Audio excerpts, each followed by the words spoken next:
الله وبركاته. وعليكم السلام. الحمد لله حمدا كثيرا طيبا مباركا فيه. أشهد أن لا إله إلا الله وأشهد أن محمدا رسول الله. اللهم صل وسلم وبارك على سيدنا محمد وعلى آله وصحبه أجمعين. أما بعد. الحمد لله الذي أحيانا بعدما أماتنا وإليه النشور ولا حول ولا قوة إلا بالله العلي العظيم. Dengan kudrah dan iradah Allah, kita masih diberi kesempatan, peluang kita untuk menambah pengabdian kita kepada Allah Subhanahu wa taala, yaitu taat kepada perintahnya, kemudian menjauhi semua larangan-larangannya. Maka yang kita takuti, yang kita khawatir adalah takut kita larangannya kita ikuti. Kita ikuti, kemudian perintahnya kita tinggalkan. Jadi kalau Allah itu tidak perlu kita takuti karena Dia Maha Ar-Rahman, Maha Ar-Rahim, ya, Maha Pengasih, Maha Penyayang. Lebih sayang daripada kedua orang tua kepada anak-anaknya. Begitulah Allah Subhanahu wa taala. Maka mari kita syukuri kita masih dilepaskannya ruh atau jiwa kita dari genggaman Allah Subhanahu wa taala. Mudah-mudahan hidup kita 8 jam atau 7 jam atau 6 jam kita tidur sudah ibadah. Berarti kebanyakan kita ibadah itu ibadah tidur. Karena kita tidak ngupat, tidak mencaci, tidak menggibah. Apalagi ibadah itu diiringi tentu dengan air wudhu. Sempatkan sholat tobat 2 rakaat. Kemudian ditambah dengan zikir-zikir yang sudah kita sampaikan. Insya Allah itu semuanya akan menjadi ibadah di hadapan Allah. Itu tidak ada meleset lagi yang namanya ibadah tidur. Nah, kalau ibadah sholat belum tentu semuanya diterima sholat kita. Itu tergantung ketika ucapan kita bagaimana nyambung ke hati dengan Allah Subhanahu wa taala. Yang menyambung apa? Yang tajali itu. Hati kita, ruh kita dengan Allah Subhanahu wa taala. Mudah-mudahan walaupun ya Allah kita sudah berusaha untuk khusyuk. Usahanya untuk khusyuk walaupun tidak pernah khusyuk itu sudah dijamin oleh Allah. Allah akan mengejar kita. Ketika kita lupa Allah Subhanahu wa taala, kemudian kita menghadirkan kembali, belum juga Allah itu akan hadir. Begitulah Allah Subhanahu wa taala. Maha sayangnya kepada kita. Bukan hari dalam pengertian lari, ya, terhubung antara diri dengan Allah karena Dia Maha dekat. Kenapa dekat? Karena sifat-sifat zat, asma dan afalnya diletakkan di dalam jasad ini yang disebut dengan Qul huwallahu ahad. Jadi zat, sifat, asma inilah Dia. Ya, saya ulang-ulang di mana-mana nih. Karena barang siapa yang tidak melihat wujud Allah di dunia, di akhirat tidak akan pernah melihat Allah. Buta sebuta-butanya. Nanti bisa dilihat di surah Al-Isra di atas ayat 15 kalau tidak salah itu. Itu maka di ayat itu di bawah-bawahnya itu Iqra kitabaka binafsik. Bacalah kitab di dirimu. Begitulah Allah Subhanahu wa taala. Secara syariat memang ya itu katanya di akhirat nanti. Di dunia dulu kita baca diri kita. Kalau di sini tidak kita baca, di sana amburadul. Nah, itu makanya ada kata-kata Umar ibn Khattab, hasibu ampusakum qabla antu hasibu. Itu intinya. Hisablah dirimu sebelum kamu dihisab. Jadi apa? Muhasabah intinya. 24 jam kita hidup, apa yang sudah kita kerjakan? Mana banyak yang mudaratnya atau banyak yang manfaatnya? Mana banyak ibadahnya dengan banyak maksiatnya? Itu diperintah untuk muhasabah. Itu bukan hadis. Ya. Itu maka muncul lagi, sholatlah kamu sebelum disolatkan. Mandilah kamu sebelum dimandikan. Ini bermakna apa? Suci. Suci. Karena kita sudah bersih, tapi belum tentu suci. Contoh misalnya ketika kita istinja. Kan begitu-begitu saja kita istinja, tidak ada ucapan apa-apa. Nah secara hakikat apa? Ketika membersihkan itu, Adam membersihkan, Muhammad menyucikan, Allah menerima. Itulah cuma diterima oleh Allah. Kenapa? Karena Sayyid Adam yang menyucikan Nur Muhammad. Selesai. Bagaimana cara menyucinya? Ya. Awalnya berlawanan dengan arah jarum jam kalau yang di dubur. Kalau mandi di pusat, berlawanan dengan arah jam. Nanti setelah bersih, suci, putar lagi berlawanan searah dengan arah jarum jam. Ucapkan kalimah la ilaha illallah, tahan nafas, Allah, Allah, Allah dalam hati. Karena kita di kamar mandi, suci. Karena kalau kita lihat, kita buang istinja, tidak mungkin suci, kita tidak bersih, karena ada tinggal di dalam. Ya, ada tinggal di dalam tuh. Ketika dioperasi pasti ada. Walaupun kita baru buang hajat. Maka dengan kalimat-kalimat ini, insya Allah, Allah yang akan menyucikan. Nah, maka Allahumma sholli ala sayyidina Muhammad. Ada 3 hak di dalam ibadah. 1 di dalam sholat, 2 di dalam puasa, yang ketiga ketika kita bersedekah. Nah, di dalam menjalankan sholat yang 5 waktu ada haknya. Seperti kita bersuami istri, ada hak dan kewajiban. Suami punya hak, istri ada kewajiban. Juga sebaliknya. Ya, sebaliknya. Jadi hidup itu timbal balik, tidak ada saling artinya merendahkan. Karena di dalam alam semesta ini yang namanya manusia mitra. Istri mitra, suami mitra, anak-anak kita mitra. Jadi tidak bisa kita buat sebagai babu. Begitu Rasulullah, seperti itu dia. Mitra kerja. Mitra kerja dalam segala hal. Dalam kebahagiaan, dalam kesengsaraan. Maka hak sholat 5 waktu adalah ba'diyah dan qobliyah. Ingat itu. Berarti subuh. Saya belum, ntar lagi saya qada.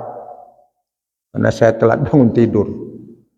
Terbangun, susah tidur jam 1, kemudian mutir, wah dah sholat. Maka setelah itu ketiduran.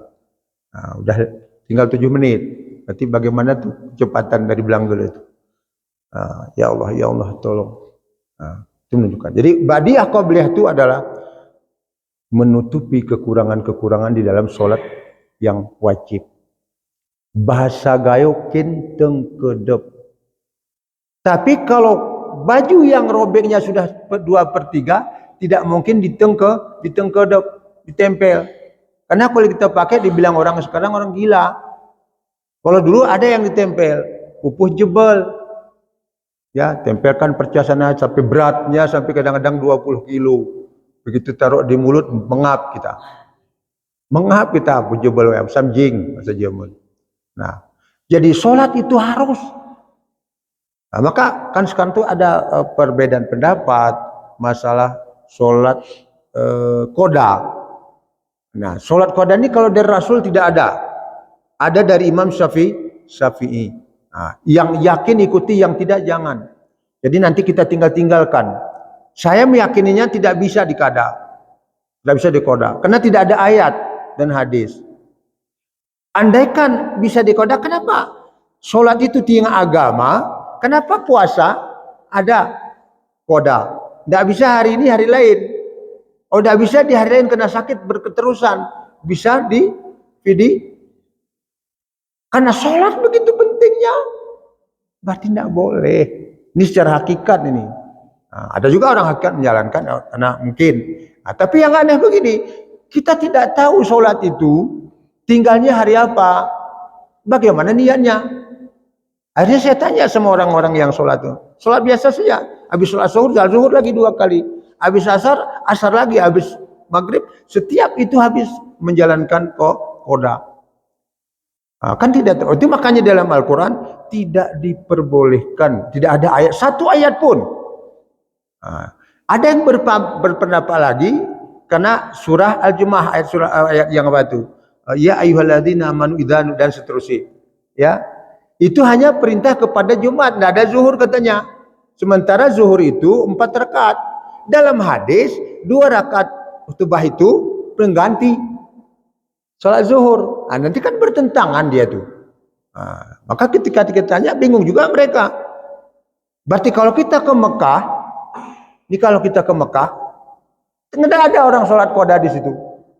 Berarti kan batal tuh sholat. Batal sholat Jumatnya. Yang meyakini harus diqada sholat zuhur. Berarti selama sebulan di Mekah, 40 hari orang haji, tidak ada dia sholat zuhur. Karena dia tidak qada. Ini permasalahan. Artinya begini Bapak Ibu, yang mau silakan jalankan, tapi yang tidak jangan mengatakan tidak, itu nggak boleh. Karena masing-masing punya pendapat. Nah, jadi itu yang pertama. Ba'diyah dan qobliyah haknya sholat 5 waktu. Yang kedua, puasa 3 hari setiap bulan. 13, 14, 15 bulan Hijriah. Itu haknya puasa Ramadan. Maka ketika dalam satu hari, dalam satu bulan kita kerjakan 3 hari, berarti kalau 3 kali 12 berapa hari? 36 sama dengan setahun nilainya. Itu secara hitung-hitungan. Nah, kenapa? Karena 1/10 kan. Satu hari 10 hari kan begitu dalam Al-Quran. Berarti 3 hari, 3 kali 10, 30. 30 kali 360 hari seolah-olah kita berpuasa. Itu menurut Al-Quran. Itu haknya puasa wajib kita, puasa Ramadan. Harus kita kerjakan. Karena Rasul yang tidak pernah dia tinggalkan puasa ini. Sunat, bukan Senin dan Kamis. Jangan salah nanti. Maka akan sering ibu-ibu pengajian saya sampaikan tuh ada kitabnya khusus yang dibuat oleh Syekh Abdul Qadir Jalani rahimahullah. Nah, di dalam kitab itu hadis, satu hari ke-13 kita kerjakan, hari ke-13 hari pertama, itu sama dengan seolah-olah padilahnya 13.000 hari berpuasa. Subhanallah. 13.000 tahun, bukan hari. Kepenting berarti itu. 13.000 tahun seolah-olah berpuasa. Dulu sama Ibu Rahmah ada saya foto. Apa sudah masih ada atau enggak? Yang khusus hadisnya. Pada hari yang kedua sama dengan 30.000 tahun. Ini yang nggak pernah kan rugi terus. Rugi. Ya sekarang sudah banyak alhamdulillah kita saling beringat-ingatkan di WA itu. Hari yang ketiga sama dengan 100.000 tahun. Berarti dihitung-hitung 100.000 ditambah dengan 30.000, 130 ditambah dengan 13 berarti 143.000 tahun ketika kita kerjakan 2-3 hari. Subhanallah. Begitu Rasulullah. Jadi Rasulullah nggak pernah. Kenapa? Itu dulu dikerjakan oleh Nabi Adam. Jadi puasa mutih namanya. Puasa mutih itu bukan bahasa Jawa. Yaumul Bid namanya bahasa Arab. Nah, kan jelas ya? Ya. Bukan puasa mau menuntut ilmu, tapi kalau di Jawa nuntut ilmu juga tirakat itu puasa mutih. Makan nasi putih, pakai garam, pakai tenaruh yang putihnya, yang nggak boleh berdarah-darah. Itu kadang-kadang 15 sebulan itu dalam gua itu saya lihat di Tasikmalaya itu di Pamijahan. Di sana tirakat, di sana tidur pakai tidak ada pakai lampu apa-apa, gelap segelap-gelapnya, zikir. Jadi usahakan semasa kita ada diberi kemampuan, ini kan nanti terus Jumadil Akhir kan, kerjakan. Yang lupa diingatkan, ya, ada kalendernya khusus, ada di kalender khusus itu puasa di dalam tahun ini, baik Senin, Kamis dan ditambah itu tadi. Jadi Bapak Ibu berbahagia, itu yang kedua. Nah, kalau Senin itu puasa kali kerahian Nabi, Kamis setoran amalan. Aku ingin setiap hari itu aku berpuasa supaya amalanku disetor pada saat aku berpuasa. Itu ucapan baginda Rasulullah SAW. Nah, yang ketiga, sedekah. Sedekah itu haknya pada hari Jumat kita memberi. Pernah ibu-ibu kita mendengar dulu waktu kecil-kecil kebakaran di Pondok Baru sering terjadi kebakaran dulu kan waktu kita SMP SMA. Terus ada berita sebelum kebakaran tadi ada bapak-bapak minta sedekah katanya, nggak dikasih kebakaran. Termasuk gempa 2013 di Bah, ada katanya kakek-kakek minta sedekah nggak dikasih, itu terjadi gempa. Nah, bisa ya bisa tidak. Kita yakin saja katakanlah iyalah. Tapi bagi orang yang di luar kita nih, itu dimanfaatkan untuk mencari sedekah. Itu anekdot terus. Setiap datang dia bersedekah dari mana-mana. Kegayuni karena sudah ada rasa ketakutan. Memang kejadian Bu yang di Pondok Baru dulu. Nah, jadi apa? Hati-hati kalau ada hari Jumat itu, ada kakek-kakek bau macam itu adalah Nabi Khidir. Ingat, dia munculnya ketika hari Jumat atau kadang hari-hari lain. Kumuh dia, nggak pernah kita lihat dia. Nah, minta sedekah gitu. Berikan apa adanya yang ikhlas. Nabi hadir itu bukan mau duit, enggak, mengetes keimanan kita, mengetes ketauhidan kita. Ada ponakan saya di Simpang 4, ada Bang Sardi, datang ke orang tua, saya kasihkan uang 1.000. Yang lucunya uang 1.000 itu kan kusut. Waktu dipegang itu kayak disetrika. Branding saya, subhanallah. Itu 2 tahun yang lalu, Simpang 4 datang. Siapa dah, wallahu alam. Kita tidak tahu. 1.000. Jadi uang itu kusut kali. Waktu dia pegang sama kakek itu tegang. Kayak disetrika uang baru. Begitu, masya Allah. Sampai kaget juga. Tapi nampaknya ponakan itu ada ininya, ada rahasia sendiri kayaknya. Nah, begitulah ditentukan oleh Allah pada orang-orang tertentu. Maka marilah kita, istri titipkan sama suami dalam amplop. Tidak usah lihat ke obon pe kawan jelengna. Ini suatu gambaran bahwa dipermudah oleh Allah Subhanahu wa taala beramal. Karena dari sholat ini sedikit, cuma kita minimal kita banyaknya ingat waktu, tepat waktu. Tapi ketika mengucapkan kata-kata kalimat di dalam ucapan dalam sholat banyak, termasuk saya. Maka kata Rasulullah pada sahabatnya yang tidak pernah khusyuk, ya Rasulullah, bagaimana aku ya Rasulullah? Berarti tidak ada satupun sholatku sudah sekian puluh tahun umurku. Maka baginda Rasulullah SAW, dia tidak langsung mencemooh, tidak. Wahai si Polan, ketika engkau hadir, lupa tadi sama Allah, kemudian hadirkan kembali, Allah sudah mengejarmu, kata. Ya, begitulah Allah tidak memutuskan semangat sahabatnya beribadah. Kalau kita nih, sambiang jangjut, sepuh, itu terus orang gayo.